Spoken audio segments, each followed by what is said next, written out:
देखिए, superposition principle पर numerical करने से पहले दो तीन चीज आपको हम बता दें। पहला चीज तो आप लोग parallelogram law of vector addition आप लोग को हम पढ़ाए थे। उसमें आप लोगों को सिंपल जो जो चीज बताए थे, हमको जो जरूरत पड़ेगा हम साइड में बता दे रहे हैं। आप साइड क्या है, मेन पेज में ही बता दे रहे हैं, आप लोगों को दिक्कत नहीं हो समझने में। दो तीन चीज आपको बताए थे कि यदि मान लो एक वेक्टर ये है आपके पास, एक दूसरा वेक्टर ये है, ठीक है, और तो दोनों का रिजल्टेंट इन दोनों के बीच में जाता है। और आपको ये भी बताए थे कि अगर ये वेक्टर ए है, सपोज को ये वेक्टर ए है, ये वेक्टर बी है, वेक्टर का एरो लगा दो, तो ये दोनों के बीच के जाने वाले वेक्टर को रिजल्टेंट आर वेक्टर बोलते हैं। ठीक है। अगर ठीक है, दोनों वेक्टर के बीच का एंगल मान लो थीटा है, दोनों वेक्टर के बीच का। ध्यान देना कि यहाँ आर जो है वो जोड़ है ए और बी का। ये पैरेललोग्राम ऑफ वेक्टर एडिशन में ये चीज आपको बताए थे कि थीटा जो होता है इन दोनों के बीच के एंगल को बोलते हैं, ए और बी के बीच के एंगल का थीटा है, ये आर है। तो ऐसे में आर का जो मैग्नीट्यूड, ये तो वेक्टर फॉर्म का, ये तो वेक्टर फॉर्म लिखे हम। आर का जो मैग्नीट्यूड होता है यानी मॉड ऑफ आर या सिंपल आर जिसको बोलते हैं, आर बोलिए या मॉड ऑफ आर बोलिए, इसका जो वैल्यू आता है वो सिंपली क्या होता है। तो आप लोग बहुत आसानी से पढ़े हुए हैं, सिंपल क्या होता है इसलिए हम बता दें कि बाद में हम लोग नहीं कहेंगे सर तो भुला गए हम लोग। क्या होता है, ए का स्क्वायर, मॉड ऑफ ए का स्क्वायर सिंपली ए स्क्वायर लिखते हैं।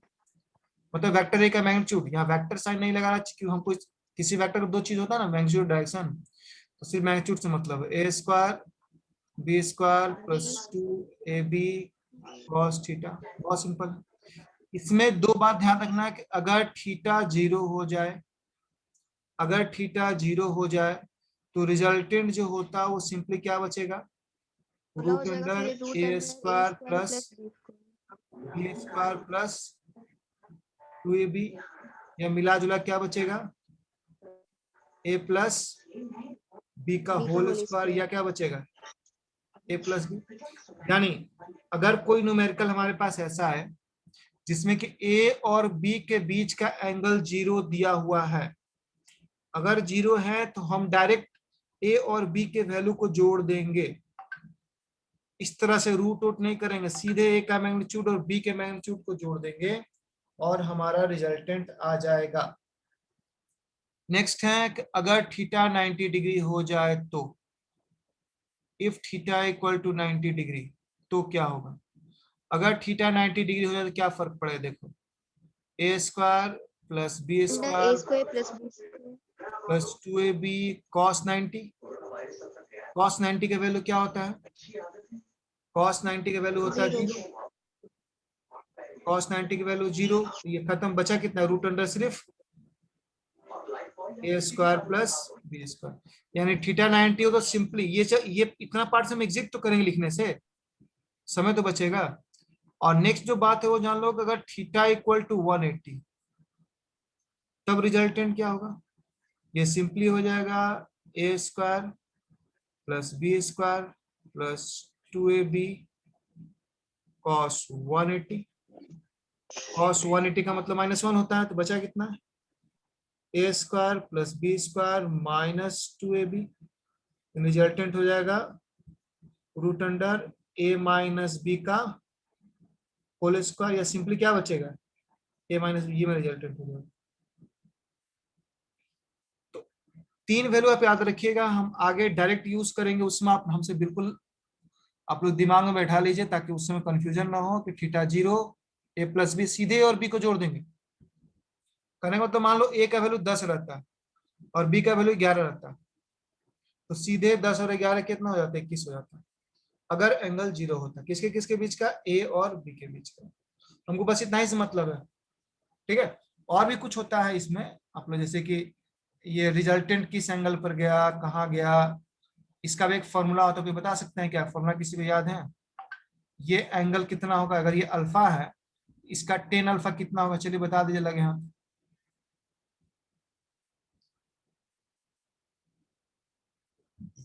बता सकते हैं कोई।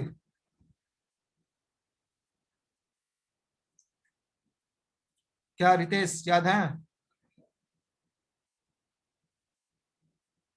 नहीं याद? भूल गए। चलो नहीं याद है, जरूरत भी नहीं है, जरूरत पड़ेगा देखा जाए। एनीवे, अगर याद आ जाए तो बीच में बोलना सर याद आ गया, तब हम आगे बढ़ेंगे, अब उस पर आएंगे वापस। चलो अब देखते हैं, बहुत ही इंटरेस्टिंग चीज है। सुपरपोजिशन प्रिंसिपल पर न्यूमेरिकल आता ही आता है, किसी कंपटीटिव एग्जाम बैठिएगा आएगा ही आएगा, है ना। तो अभी हम लोग क्या करते हैं, यहाँ बगल में आपको दिखाते हैं।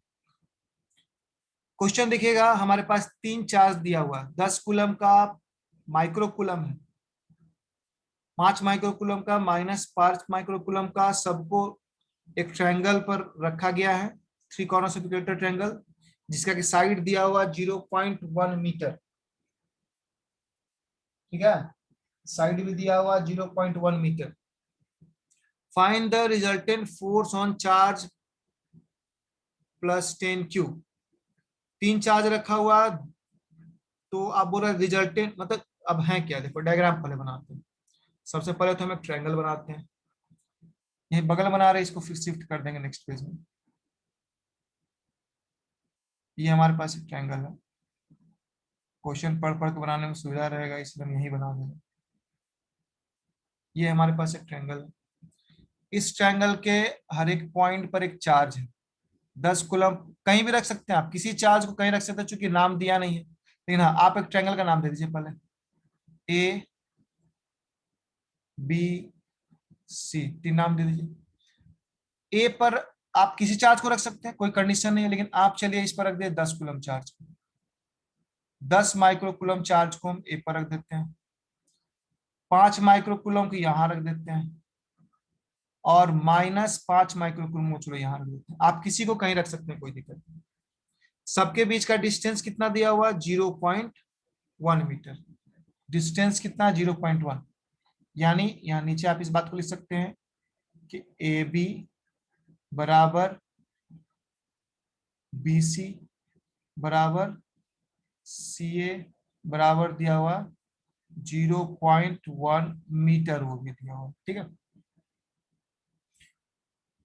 अब आपसे पूछ रहा है कि resultant force on charge 10Q, यानी आपके लिए जिस चार्ज, यहां जो चार्ज है उस पर डिस्कशन करना है। इस चार्ज, ये चार्ज हमारे लिए इंपॉर्टेंट है, इसलिए उसको ब्लैक कर दिए हैं। बाकी ये 2 जगह पर भी चार्ज है, एक चार्ज यहाँ है, एक चार्ज यहाँ है, लेकिन हमको निकालना इस पर लग रहा है चार्ज।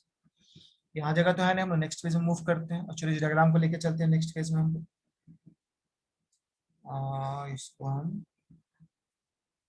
देखो, एक नया टेक्निक सीखे अभी हम, इसको हम चाहे तो नेक्स्ट पेज में मूव कर सकते हैं।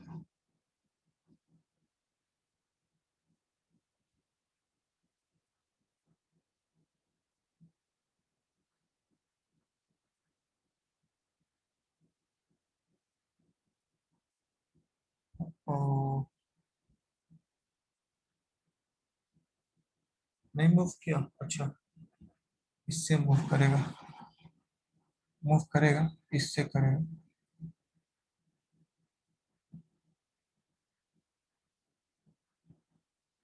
हाँ चलिए ठीक है। सर हाँ बोलिए। सर आंसर 45 न्यूटन आएगा क्या? हाँ आंसर 45 है। क्वेश्चन बहुत सिंपल दिए हैं, इसीलिए जो लोग थोड़ा बहुत भी किए होंगे, सिंपल सिंपल क्वेश्चन से ही शुरुआत कर रहे हैं, है ना। चलिए ये बेकार में यहाँ कुछ कुछ आगे लगता है, ये हट नहीं रहा, हट जाएगा बात। चलो ये डायग्राम क्लियर है, आप प्रोसेस बस समझिए, बाकी क्वेश्चन बहुत सारा करेंगे हम लोग। देखिए, तो हमको चाहिए चार्ज ए पर लग रहा है टोटल फोर्स, तो सबसे पहले हम लोग क्या करेंगे, सुपरपोजिशन प्रिंसिपल अप्लाई करना। तो पहले देखिए कि ये एक system of charges, superposition principle क्या कहता है कि यदि हमारे पास एक सिस्टम ऑफ चार्जेस हैं, then the force on a given charge, जिस चार्ज पर चर्चा हो रहा है फोर्स लगने का, उस चार्ज की हम बात करते हैं। तो मान लो हमको 10 माइक्रोकूलम दिया गया, तो इस पर लग रहा फोर्स क्या है, the force on a given charge is vector sum of force due to individual charges. Individual charge B वाले चार्ज पर के चलते इस पर जो फोर्स लग रहा है, और सी वाले चार्ज के चलते जो इस पर फोर्स लग रहा है, दोनों के जोड़ के बराबर, वेक्टर जोड़ के बराबर। तो पहले इन पर जो फोर्स लग रहा है उसका डायरेक्शन हम लोग देखा जाए। देखिए बी जो इस चार्ज पर फोर्स लगाएगा, इस पर 10 कूलम चार्ज पर, किधर की ओर जाएगा? बी चूंकि पॉजिटिव है, ये भी पॉजिटिव है, तो इसको बाहर की ओर धक्का देगा। तो बी का जो फोर्स होगा ये इसको बाहर की ओर धक्का देगा। ठीक है, ठीक उसी तरह से ये -5 जो है 10 कूलम के साथ क्या करेगा? इसको अट्रैक्ट करेगा, अट्रैक्टिव फोर्स लगाएगा। यहां आप लोग पूछ सकते हैं सर कि जैसे कि ये 10 कूलम इसको भी तो खींच रहा, -5 को भी तो खींच रहा होगा, तो लेकिन हमको नहीं, हमको मतलब है कि ये इसके साथ क्या कर रहा है। तो एक फोर्स ये लगा रहा है, एक फोर्स ये लगा रहा है, वही दोनों को जोड़ देना। ये फोर्स चलो इधर की ओर काम कर रहा है, ये फोर्स मान लो इधर पे काम कर रहा है, दोनों फोर्स का नाम दे देते हैं। क्योंकि ये फोर्स बी वाले चार्ज के चलते लग रहा है, इसको एफ बी नाम देते हैं। अपना अपना प्रोसेस होता है, चलो इसको एफ बी बोल देते हैं। और ये फोर्स चूंकि सी वाले चार्ज के चलते रहा, इसका नाम हम एफ सी कर देते हैं। ठीक है, आपको चाहिए इन्हीं दोनों का रिजल्टेंट फोर्स, आंसर आ जाएगा। तो यहां पर एफ बी क्या है? पहले एफ बी का वैल्यू तो निकालना पड़ेगा ना। हम तो डायरेक्शन दिखा दिया, लेकिन एफ बी का मैग्नीट्यूड क्या होगा? फॉर्मूला जो लगाएंगे के, जो फॉर्मूला होता है फोर्स का, Q1 Q2/r², mod of Q1 mod of Q2/r²। तो देखो यहाँ Q1 Q2 किसी को मान लो, एफ बी के लिए ये पहला चार्ज, ये दूसरा चार्ज, तो 5 × 10⁻⁻⁶ ये पहला चार्ज। अगर नहीं तो एक बार फॉर्मूला लिख देते हैं। फॉर्मूला होता है फोर्स का general formula, mod of Q1 mod of Q2/r²। यहाँ पर देखिए के का वैल्यू पुट करिए, 9 × 10⁹ पुट हो गया। Q1 का वैल्यू हो गया 5 × 10⁻⁻⁶ हो गया। Q2 का वैल्यू हो गया 10 × 10⁻⁻⁶। Q1 इसको मान रहे हैं हम, Q2 इसको मान रहे हैं, बाय R है 0.1, तो 0.1 का स्क्वायर हो जाएगा। बहुत ही सिंपल इसको सॉल्व करना है ना। 9 × 5 = 45 पहले कर दो। अब देखो 10 का पावर 9 है, ये 6 6 12 है, 12 में से 9 घटेगा, 10 का पावर कितना बचेगा? 10 का पावर -3 बचेगा। अब ये जो नीचे वाला है इसका पॉइंट हटाओगे, नीचे 10 आएगा, है ना। एक्चुअली ये 0.1 है, पॉइंट हटाओगे नीचे 10 हो जाएगा। 10 1/10 का स्क्वायर, यानी 10 का पावर -1 का स्क्वायर, यानी 10 का पावर -2, तो मिला जुला नीचे बचेगा 10 का पावर -2। ठीक है, अब क्या होगा? जब ये ऊपर जाएगा तो क्या होगा बताइए? अच्छा देखिए, एक चीज और छूट रहा हम लोग, यहाँ 10 भी रहेगा ना, ये 10 भी रहेगा। अब क्या होगा जब ये ऊपर जाएगा, तो ये भी, ये हो गया ओनली 45 न्यूटन बचेगा, क्योंकि ये 2 हो जाएगा, ये +2 हो जाएगा, तो रिजल्ट होगा सिर्फ 45। जैसे एफ बी निकला, सिमिलरली हम क्या निकाल देंगे? एफ सी निकाल सकते हैं। एफ सी के लिए यही फॉर्मूला काम करेगा, के Q1 की जगह -5, Q2 की जगह 10। बस अंतर ये है कि हम -5 वाले की कैलकुलेशन में तो माइनस लेते नहीं, इसलिए एफसी का भी रिजल्ट 45 न्यूटन ही आएगा, कोई चेंज नहीं है, क्योंकि कोई चार्ज में कोई चेंज है ही नहीं, डिस्टेंस में कोई चेंज है ही नहीं। एफ बी निकल गया, एफसी निकल गया, देयरफॉर बाय, यहाँ लिखना पड़ेगा है ना, क्वेश्चन में जो आंसर जो लिखिएगा, बाय प्रिंसिपल ऑफ सुपरपोजिशन।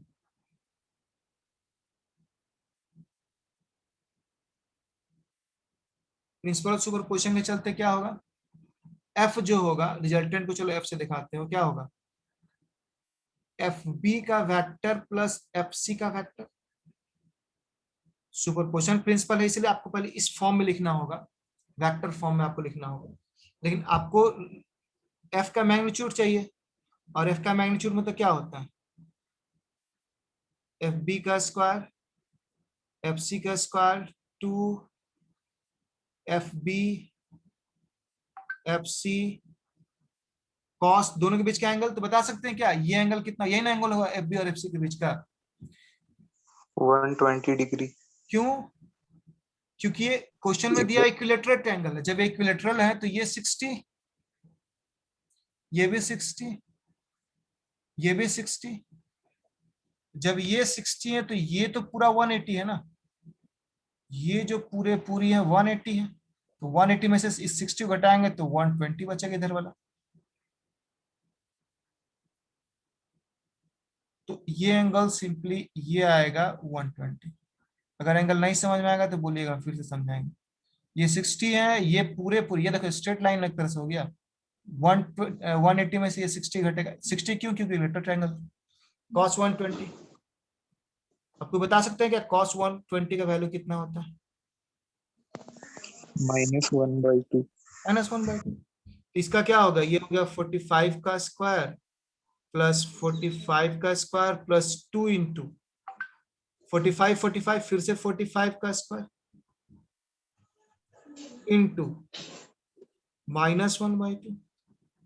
तो कितना आसानी से सॉल्व हो गया, उसमें कुछ था ही नहीं, इसलिए ये क्वेश्चन शुरुआत किया ताकि कॉन्सेप्ट बस क्लियर हो जाए। ठीक है, बचा क्या, ये कैंसिल, एक 45 स्क्वायर प्लस एक 45 स्क्वायर माइनस 45 स्क्वायर बचेगा, एक 45 स्क्वायर बन, 45 का रूट बचेगा, 45 न्यूटन आंसर। तो कितना सिंपल क्वेश्चन था, रितेश चूंकि बनाया हुआ था इसे तुरंत बता दिया। चलो ठीक है, इसमें किसी को कुछ पूछना है तो अब सिस्टम ऑफ चार्ज जब तैयार हो गए तो आपसे आप पूछे किस चार्ज पर हमको सुपरपोजिशन प्रिंसिपल लगाना है। सिस्टम ऑफ चार्ज आपके पास ए बी सी डी है, किस चार्ज पर सुपरपोजिशन प्रिंसिपल लगाना, तो ए पर। क्वेश्चन पूछ रहा है कि कैलकुलेट द टोटल फोर्स, जहां टोटल फोर्स पूछ दिया तो निश्चित रूप से आपसे क्या पूछ रहा है वो, सुपरपोजिशन प्रिंसिपल के अनुसार इस पर लग रहा फोर्स पूछ रहा है। ठीक है, इसलिए हम लोग यहीं से आगे बढ़ेंगे और इसको सॉल्व करेंगे। चलिए हम लोग शुरुआत करते हैं, आगे बढ़ते हैं। सर आपका आवाज बहुत ज्यादा कट कट जा रहा है।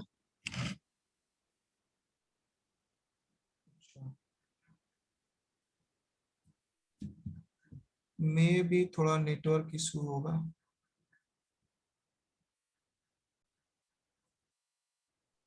ये डायग्राम हम बना दिए, सब चार्ज कहाँ का, एबीसीडी सारा नाम दे दिया हम। अब देखिए हमको ए पर लग रहा फोर्स निकालना, एक एक करके देखा जाए। ए पर कौन कौन फोर्स लगा रहा है, ए पर पहला फोर्स लग रहा है, मान लो इसका, किधर लगेगा, ए पॉजिटिव ये पॉजिटिव, तो ये फोर्स बाहर की ओर जाएगा। ए पर एक फोर्स लग रहा है बाहर की ओर। ठीक है, ये 75 कूलम जो है ये भी इस पर फोर्स लगाया अपने सीधे में इसको, ये भी एक फोर्स लगाएगा जो एकदम सीधे जाएगा, एक फोर्स एकदम ऐसा सीधा जाएगा।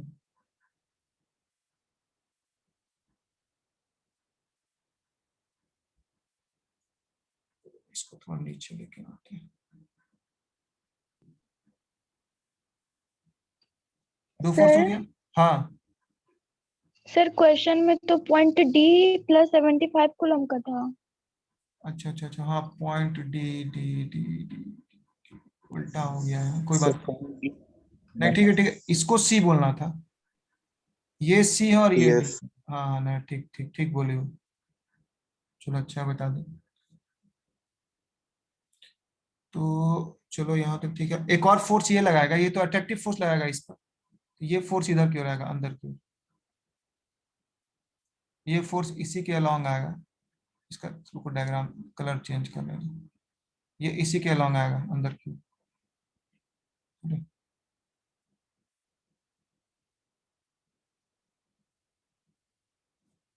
मिला जुला के इतना सारा फोर्स है, एक फोर्स ये हो गया,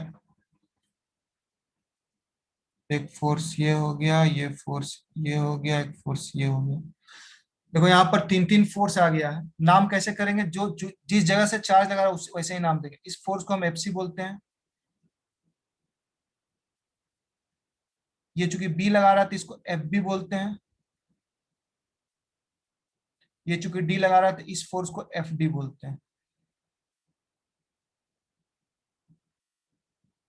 हमको चाहिए तीनों का जोड़, ठीक है, तीनों का तीनों जोड़ चाहिए हमको। तो सबसे पहली बात तो हम लोग सबका मैग्नीट्यूड निकालने की कोशिश करते हैं।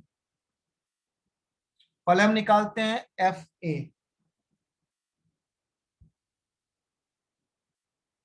ठीक है, एक एक करके तीनों का पहले हम निकालते हैं।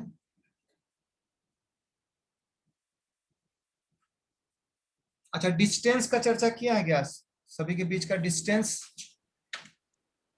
क्वेश्चन में साइड वाइज है 10 सेंटीमीटर। लेंथ दिया है कि नहीं क्वेश्चन में? ये दिया है सर 10 सेंटीमीटर, 10 सेंटीमीटर दिए हुए हैं। लेकिन एडी का बीच का नहीं है सर, 5√3 सेंटीमीटर निकल।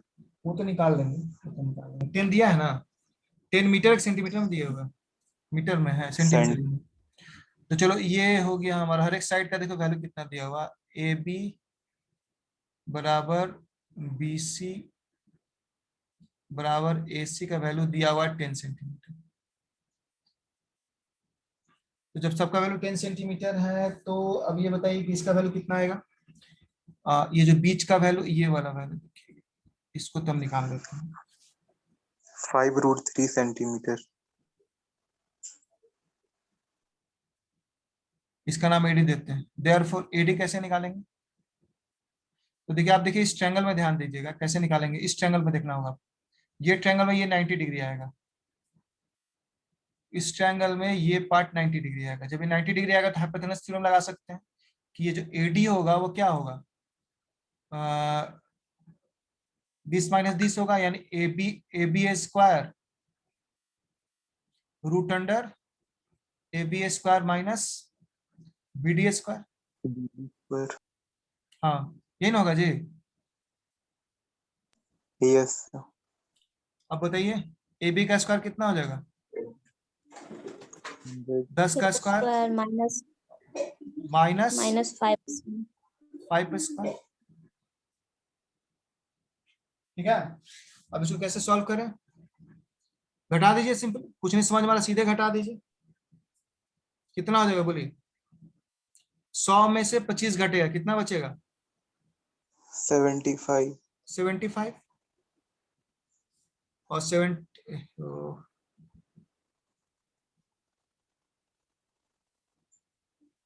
75 का ही क्या होता है वैल्यू, 5√3 यही ना होता है। Yes sir. 25 या 75, 75 को लिख सकते हैं क्या, रूट अंडर 25 गुना 3, 25 का 5 रूट बाहर, √3 बचेगा। कोई दिक्कत यहाँ नहीं, चलिए यहाँ तक कोई दिक्कत नहीं। अब देखिए अब क्या होने वाला है, ये तो एडी निकल गया, ये भी डिस्टेंस निकल गया। अब एक एक करके फोर्स निकालिए।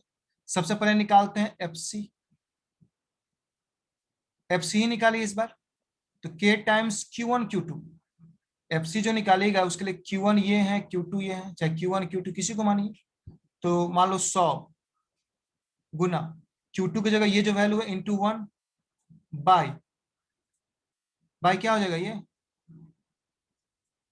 100 सेंटीमीटर, मतलब कितना ले लेंगे इसको, 10 का पावर -2 का होल स्क्वायर।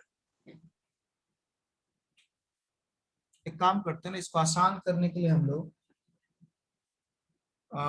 मीटर में ही ले लो, समझे बात को ना। इसको हटाओ, इसको मीटर ही मान लो, मीटर सेंटीमीटर कोई फर्क नहीं पड़ता, लेकिन इसको मीटर मान लो, कैलकुलेशन आसान पड़ जाएगा। पहले हम उतना कैलकुलेशन में फंसने जाएंगे। तो सीधे क्या हो जाएगा, 10 का स्क्वायर हो जाएगा। अरे मीटर में रहेगा तो 10 का स्क्वायर हो जाएगा ना, ये इतना मीटर हो जाएगा ये। तब सीधे क्या हो जाएगा, 100 कट जाएगा, बचेगा सिर्फ क्या, के बचेगा, के यानी 19.9 मीटर। जैसे एफ सी निकल गया, सिमिलरली अगर आप एफ बी निकालेगा, एफ बी के लिए भी तो वही चीज है ना, 100 है और 1। जैसे एफ सी के लिए 100 एक था, तो एफ बी भी हमारा क्या निकल जाएगा, 9 × 10⁹ न्यूटन ही निकलेगा। ये दो तो निकल गया, एफ सी निकल गया, एफ बी का वैल्यू निकल गया। अब रह गया एफ डी निकालना। एफ डी के लिए वही फॉर्मूला काम करेगा क्या, के, अच्छा Q1 की जगह यहां पर देखिए 75 है, और Q2 तो 1 ही है, लेकिन नीचे क्या है, 5√3 का होल स्क्वायर है, और तो मिला जुला फिर ये भी कहीं बचा, यानी 9 न्यूटन, यानी तीनों का वैल्यू बराबर ही आ गया। अरे तो तब तो बहुत आसान हो गया। देखो ऐसा हो जाने के बाद क्वेश्चन बहुत आसान हो जाता है। ठीक है, देयरफॉर यहां पर एक चीज तो क्लियर हो गया कि हमारा एफ सी जो है, हमारा एफ सी बराबर एफ डी बराबर एफ बी, तीनों बराबर है। और तीनों का वैल्यू है 9 इंटू 10⁹। चलो थोड़ा देख ले, तीनों के वैल्यू को हम x मान लेते हैं ताकि सॉल्व करने में सुविधा हो। नाउ यहां लिखेंगे by principle of superposition, by principle of superposition net force,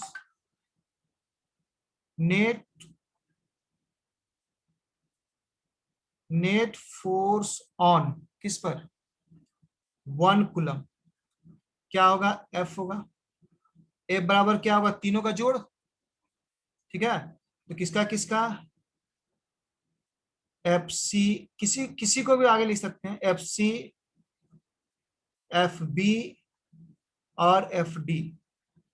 तीन वेक्टर को जोड़ने का हमारे पास कोई फॉर्मूला नहीं होता, हम दो का फॉर्मूला जानते हैं कि वेक्टर A प्लस B है तो रूट अंडर करके निकाल सकते, इसलिए दो दो करके जोड़ना हो, किसी दो को ले लो और जोड़ दो, जिसके बीच का आपका एंगल पता है उस दोनों को ले लो। जैसे हमको इतना तो पता है कि ये जो FC है और FD है इसके बीच का एंगल ये होगा, और ये एंगल अभी अभी पिछला क्वेश्चन बताया था 120 होगा, क्यों, क्योंकि इक्वेटर ट्रायंगल है, सब 60-60 होगा, ये 60, ये 60, ये 60, तो ये 120 होगा।